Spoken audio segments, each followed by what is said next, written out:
So here's a look at the projected Western Conference playoff bracket. If the playoffs started today, the top-seeded Lakers would draw the 8th-seeded Mavs. 4th-seeded Houston would play 5th-seeded Portland. The bottom half of the bracket would have the Spurs playing the Hornets and the Nuggets playing the Jazz.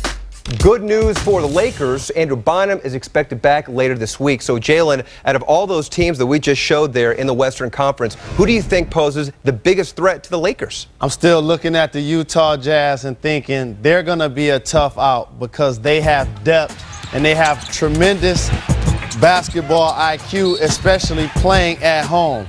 They're 32-7 at home. Their road record is not so stellar, 15-23. But the athleticism of C.J. Miles and Brewer have brought that team an element along with Millsap that they hadn't had really since the glory years when they had guys like Byron Russell and Shannon Anderson coming off the bench. They have the skilled players and the stars.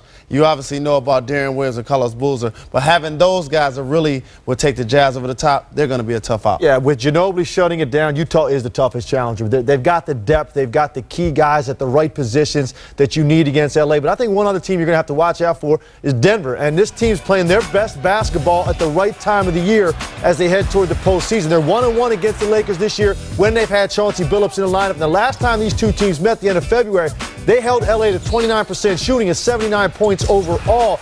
It's going to take that kind of defensive effort, and the Nuggets have been inconsistent on that end of the floor. But if they can muster up the kind of defense you need, they certainly can put up the points that you can't need to against the L.A. Lakers because that team also is inconsistent defensively. Denver's got a lot of firepower, and now they've got a leader at the helm with Chauncey Billups that's very playoff tested. He's got a championship ring. He's going to bring a lot to that team in the postseason, even more than he has in the regular season. And the Lakers host Denver on Thursday before going to Portland to play the Trailblazers.